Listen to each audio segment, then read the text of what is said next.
Hi guys, welcome to my channel. My name is Atif Iqbal और आज हम वीडियो देखने वाले हैं अभी और एक और इनकी पार्टनर है। ये है कोल क्राइसिस के बारे में बहुत ही ज़्यादा इम्पोर्टेंट न्यूज़ है। मुझे लग रहा है कि इंडिया के अंदर बहुत ज़्यादा कोल क्राइसिस हो रही है। Not just India but there are many developing country जिनके अंदर कोल क्राइसिस हो रही है।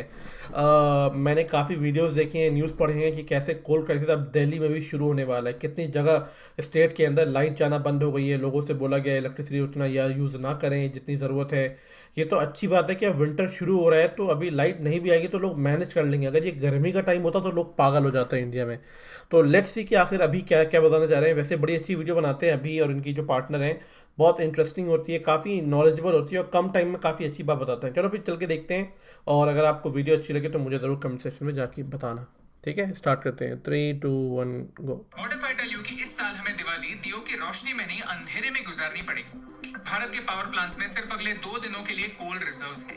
यानी जल्द ही कई राज्यों में लोड शेडिंग, पावर कट्स और अंधेरे का राज वापस आने वाला है। ये बात सिर्फ भारत की नहीं, चाइना और यूरोप में भी पावर क्राइसिस का साया मंडरा रहा है। इस वीडियो में हम समझाएंगे कि भारत में एनर्जी क्राइसिस क्यों है और इससे हमें क्या फर्क पड़ता है। और हाँ, हम इस वीडियो में सिर्फ प्रॉब्लम्स के बारे में नहीं, सोल्यूशंस के बारे में भी बातें करेंगे। तो अगर आपको इस वीडियो का मैसेज अच्छा लगता है तो इसे अपने दोस्तों के साथ शेयर कीजिए। भारत के लिए इंपॉर्टेंट टॉपिक्स को एक आसान भाषा में आपके सामने लाना हमारा मिशन है।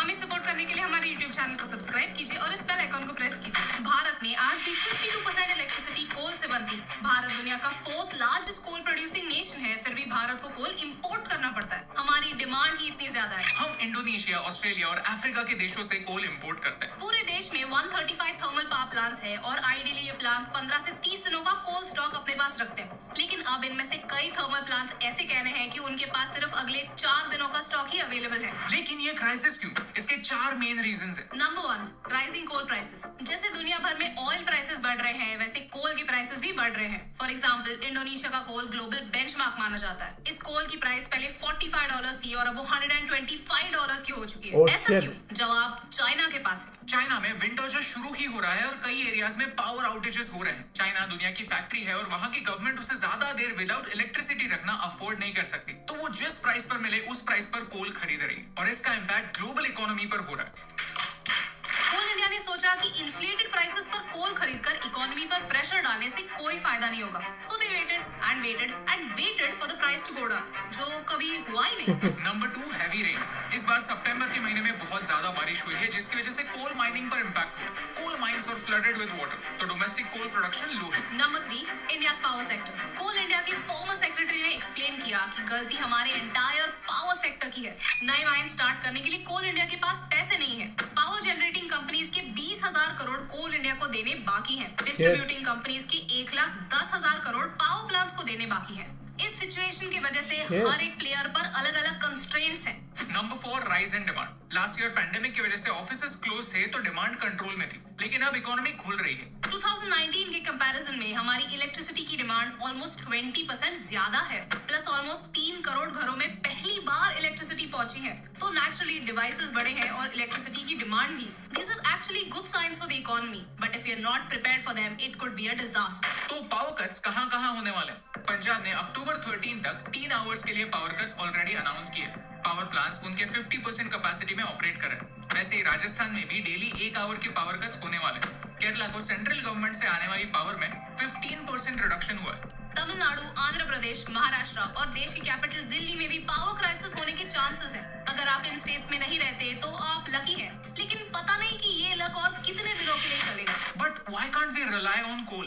एक इंस्टेंट फ्यूल नहीं है। पहले कोल माइन करना पड़ता है, फिर दूसरे देश से भारत इंपोर्ट करना पड़ता है, फिर पावर प्लांट तक पहुंचाना पड़ता है और फिर उससे इलेक्ट्रिसिटी बंद कर लोगों के घरों तक पहुंचने में टाइम लग जाता है। यानी इस क्राइसिस को समझकर अगर आज के आज भी कुछ स्टेप्स लिए जाते हैं तो फिर सब नॉर्मल होने के लिए टाइम लगेगा। प्लस कोल को डर्टी फ्यूल माना जाता है। जब हम कोल का इस्तेमाल इलेक्ट्रिसिटी जनरेशन के लिए करते हैं तो कोल में मौजूद sulphur oxide, nitrogen oxide, carbon monoxide atmosphere में रिलीज होते हैं। ये रिसर्च कहता है कि हर साल 3.5 लाख लोग कोल की वजह से प्रीमेच्योरली मरते हैं। ग्लोबल लीडर्स भाषणबाजी में कहते जरूर है कि हमें हमारा ग्लोबल टेम्परेचर 2 डिग्री से ज्यादा बढ़ने नहीं देना है, लेकिन सच्चाई तो यह है कि अगर हम कोल का जिस तरीके से इस्तेमाल कर रहे हैं वैसे ही कंटिन्यू रखें तो अगले 80 सालों में टेम्परेचर 5 डिग्री तक बढ़ सकता है। यानी हमारे सारे प्यारे शहर मुंबई, चेन्नई, गोवा, यहाँ तक कि हमारे सेलिब्रिटीज के फेवरेट मालदीव्स 80 सालों में समंदर के अंदर होंगे। And as usual coal limited है।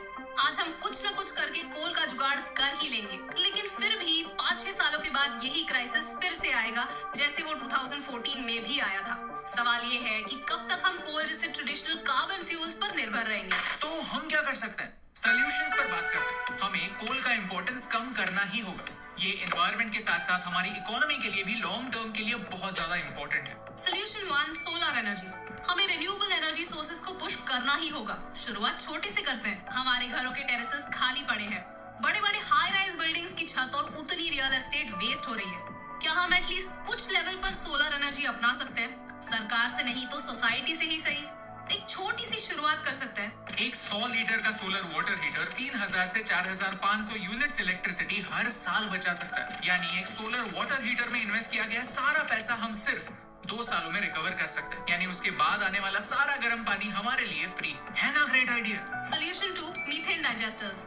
मीथेन जब एटमॉस्फेयर में रिलीज होता है तब वो कार्बन डाइऑक्साइड से 34 गुना ज्यादा बुरा होता है। मीथेन जब डायरेक्टली एटमॉस्फेयर में रिलीज होता है तो वो ग्लोबल वार्मिंग का एक रीजन बनता है। लेकिन ये एक क्लीन फ्यूल है, यानी जब इसे इलेक्ट्रिसिटी बनाने के लिए यूज किया जाता है तो अनलाइक कोल मिनिमल पोल्यूशन होता है। क्यों ना इस प्रॉब्लम को एक सोल्यूशन में कन्वर्ट किया जाए? जर्मनी में कुछ ऐसा ही हो रहा है। घरों में, खेतों में, हर जगह तैयार होने वाला ये ऑर्गेनिक वेस्ट ऐसे इनएरोबिक डाइजेस्टर्स में स्टोर किया जाता है, जिससे बायोगैस और फर्टिलाइजर दोनों बनते हैं। इनफैक्ट ऐसे ही एक्सपेरिमेंट्स कई सुलभ शौचालयों में भी किए गए हैं। इसके बारे में हमने ऑलरेडी एक वीडियो बनाया है जो आप यहाँ पर देख सकते हैं। Local authorities at least traffic lights, street lights, outdoor lights के लिए ऐसे सॉल्यूशंस एक्सप्लोर कर सकते हैं। इससे वेस्ट भी कम होगा और कोल भी बचेगा। Solution 3, voluntary load shedding. See, अगर सरकार को लोड शेडिंग करना पड़ा तो टाइमिंग हमारे हाथों में नहीं होगा। कभी ऑनलाइन क्लासेस मिस हो जाएंगी, कभी इंपॉर्टेंट मीटिंग्स डिले हो जाएंगी, या फिर कभी दादी की सीरियल मिस हो जाएगी। तो क्या हम वॉलंटरीली दिन में 1 घंटे के लिए इलेक्ट्रिसिटी बचा सकते हैं? नहीं, मैं लास्ट ईयर जैसे लाइट ऑफ करके दिए जलाने के लिए नहीं कह रही, लेकिन क्या हम सब 1 घंटे के लिए घर से बाहर जाकर खेल सकते हैं, वॉक कर सकते हैं, जिससे फिजिकल एक्सरसाइज भी बढ़े और इलेक्ट्रिसिटी भी बचे? सोचने जैसी बात है कि ट्रेंडिंग है, इसलिए हर साल 1 घंटे के लिए अर्थ आवर ऑब्जर्व होता है। तो क्या हम हमारी खुद की सेहत के लिए इलेक्ट्रिसिटी और दुनिया दोनों बचाने के लिए जरूरी है, इसलिए हर दिन 1 घंटा आउटडोर बिता सकते हैं? फायदे अनेक है और नुकसान है 0। वी नो कि इनमें से कोई भी सोल्यूशन एक इंस्टेंट सोल्यूशन नहीं है, लेकिन कहीं ना कहीं से तो शुरुआत करनी ही होगी। आज जब हम आइडिया डिस्कस करेंगे तभी तो कल जाकर इम्प्लीमेंट कर पाएंगे। तो अगर आपको हमारे आइडियाज पसंद आए तो इस वीडियो को शेयर कीजिए, एक कॉन्वर्सेशन स्टार्ट कीजिए और कमेंट्स में अपने फेवरेट लोगों को टैग कीजिए। Tag your favourite actors, leaders, influencers, क्योंकि अगर हमें लॉन्ग टर्म में दिवाली बनानी है तो हमारी आदतों को सुधारना पड़ेगा। कोल की इंपॉर्टेंस को कम और रिन्यूएबल्स को बढ़ावा देना पड़ेगा। और शुरुआत आपके एक कदम से हो सकती है, क्योंकि एक के करने से क्या फर्क पड़ता है, लेकिन एक एक के करने से बहुत फर्क पड़ता है। और इन दोनों लाइंस में सिर्फ एक का फर्क है, and that's the reason why फर्क पड़ता है। नाइस। हे एस्टीम, हम हमेशा सोचते थे कि मीडिया भारत के बारे में इतनी नेगेटिव क्यों, तो हमने एक पॉजिटिव सॉल्यूशन बेस्ड अप्रोच रखा। एनीवे, वीडियो ख़त्म हो गई है। मैं कोल क्राइसिस के बारे में जानता हूँ, मैंने काफ़ी पढ़ा भी था इसके बारे में। अभी रिसेंटली बहुत ज़्यादा न्यूज़ में ये फैला हुआ था, कोल क्राइसिस। कैसे कर्नाटका, महाराष्ट्र, इन पंजाब, इन बड़े बड़े स्टेट ने ऑलरेडी कह रखा है लोगों से कि दिन में आई थिंक 2-3 घंटे का पावर कट होगा। लोगों से बोला गया कि अगर आप कम यूज़ कर सकते हैं इलेक्ट्रिसिटी तो कम यूज़ करा जाए। ये बड़ी अजीब बात है यार, कोल क्राइसिस। यूएस में तो कोल क्राइसिस नहीं है, क्योंकि आई थिंक यहाँ पे कोल प्लांट नहीं होता इलेक्ट्रिसिटी के लिए। यहाँ पे तो न्यूक्लियर प्लांट होता है ना इलेक्ट्रिसिटी के लिए। और न्यूक्लियर प्लांट तो भाई आई नो थोड़ा सा डेंजरस होता है, पर बहुत लार्ज अमाउंट में इलेक्ट्रिसिटी प्रोड्यूस होता है। मतलब कि ये शायद आप जानते कि नहीं जानते, यूएस में कभी लाइट जाती नहीं है बाय द वे। जैसे कि मैं जहाँ पे रह रहा हूँ यहाँ पे आज तक लाइट कभी गई नहीं है, तो ये फैक्ट है, यूएस में लाइट कभी नहीं जाती है। लाइट जब भी जाती है तो बहुत ही रेयर केस पे जाती है, और उसमें लाइट कंपनी को पे केस हो जाता है कितनी बार। जी हाँ, तो यहाँ पे लाइट जाती नहीं है कभी। तो ये, और यहाँ पे एक और सीन है कि अगर जैसे कि मैं बिल नहीं पे करूँगा तो लाइट कभी मेरे घर की कटेगी नहीं, वो बिल एडअप होता जाएगा, पर उस पर कभी मुझे लाइट मेरे घर का काटा नहीं जाएगा, क्योंकि यहाँ पे लाइट होना ये आपका राइट है। मतलब it is one of your right to have a light in your house. भले आप बिल ना पे करो, बिल एडअप होता जाएगा, इंटरेस्ट लगता जाएगा, वो बढ़ता जाएगा, पर लाइट कभी नहीं कटेगी। ये बहुत अच्छी चीज़ है। आई थिंक इंडिया में तो होता है कि लाइट कट जाती है, आई गेस पहले, अब अभी का तो मुझे पता नहीं, पर पहले होता था कि नहीं पे करो तो लाइट कट जाती थी। पर यहाँ पे ऐसा नहीं होता है, यहाँ पे आपको लाइट मिलेगा ही मिलेगा, भले आप बिल ना पे करो। तो ये बड़ी अच्छी बात है।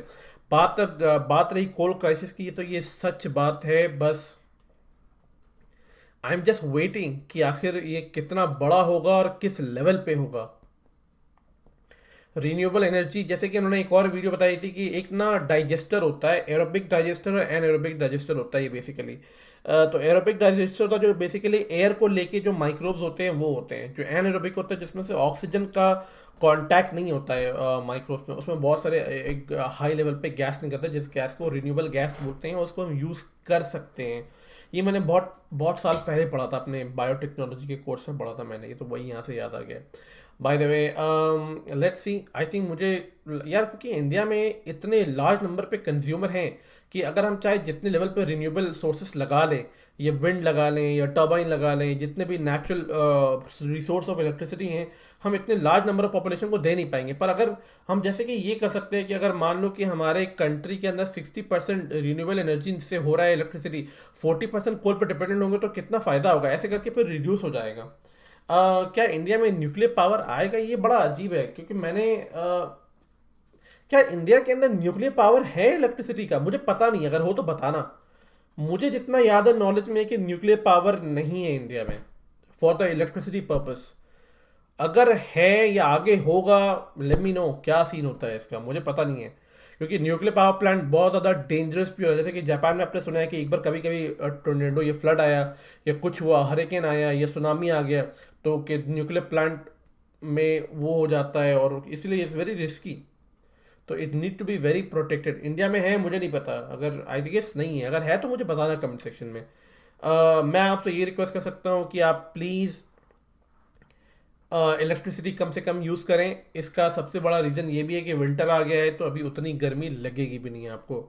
बाय द वे, अगर आपको ये वीडियो अच्छी लगी, वीडियो जैसे कि हमेशा अच्छी होती है अभी की, ही they just make an amazing video by the way, जैसा मुझे लगता है। और चाइना, जैसे कि आप जानते हैं कि चाइना फिर से डोमिनेट कर रहा है, बिल्कुल कमीना है चाइना। चाइना के साले, चाइना और पाकिस्तान, इन दो कंट्री की साले इज्जत में, मतलब आदमी करना चाहे भी तो नहीं कर सकता, इतने हरामी है साले ये। एनीवे, मैं आपसे मिलता हूँ नेक्स्ट वीडियो में, तब तक के लिए अपना ध्यान रखें एंड टेक केयर।